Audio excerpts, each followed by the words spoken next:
I was sitting around the table with a group of Germans and Europeans, and they had nothing but negative stuff to say about our country. Awful stuff. And just arrogance and bitterness and every stereotype you've heard that now your kids tell you about our country, right? That we have to hear our young people tell us. And I was hearing 5 years ago, and I had enough of it, right? I just said, all right, I got a question. What happens if America what would happen if America didn't exist? And I got very quiet. And they said, one of them said, well, the world would be a lot less free. And I said, okay. And that was the end of that discussion. And, well, what's the point? Is that a benevolent superpower is a very rare thing. We've made plenty of problems, plenty of mistakes. We have plenty of problems that I've said many times. I try to always, nuance it. But think about what other countries would do if they had the wealth and power that we had. Look what China is doing with the wealth and power they have. There's 1 million Muslims in concentration camps in China right now. 1 million. We say never again, but we're lying when we say that. The Holocaust is happening all over again in China. And we're okay with it. Are we? I don't know. I'm not. We keep buying products from them. We keep having our companies go over to them. We keep buying textiles from them. We keep buying our electronics from them. But you're funding the concentration camp surveillance empire in China. China's building islands in the South China Sea. They released a virus that killed 200,000 Americans, lied about it, probably a bioweapon from one of their labs. At the very least, it was absolutely covered up at the highest levels of their government, and time will tell about that. That has now infected the top levels of our government. They have the Belt and Road Initiative, where they're buying up natural resources and minerals and ports of entry of Africa, Southeast Asia, all across the world for their own betterment and their own enrichment. There is no church in China. There's an underground church, and if you get too loud, they'll cut your head off. So what would they do with absolute power? What would Russia do with absolute power?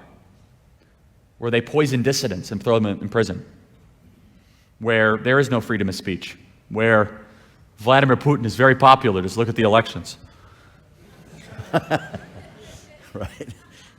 What would North Korea do with absolute power? So that should take pause and we're like, wow, we have the most sophisticated weaponry. We have more aircraft carriers than any other country put together combined. We have drone reconnaissance, stuff that no one else could have. An economy that if we turned on the faucet to just support our military, it could do incredible stuff. And sure, we make some decisions that are regrettable, the war of Iraq and all this, but generally we only ask for land to bury our dead. Generally, that's the rule of American foreign policy. We just say, just give us a cemetery plot so we can bury those that died so that you guys can be free. But I'm saying, look at the power we have with a $26 trillion economy, more airports, more airplanes, more scientific discovery, 18 out of 20 of the top research institutions, a standing army that is unprecedented, incomparable, nuclear warheads, all this stuff. What would another country do with that kind of magnanimous power? And the question is, why don't we do that? And the reason is, despite all of our clumsiness and all of this, there is a pursuit to try to say, we want to do something good in this world. That's why. That's why we fought the Korean War. It's because we were not comfortable with the entire Korean peninsula being under totalitarian rule. 100 million people are living free thanks to that today.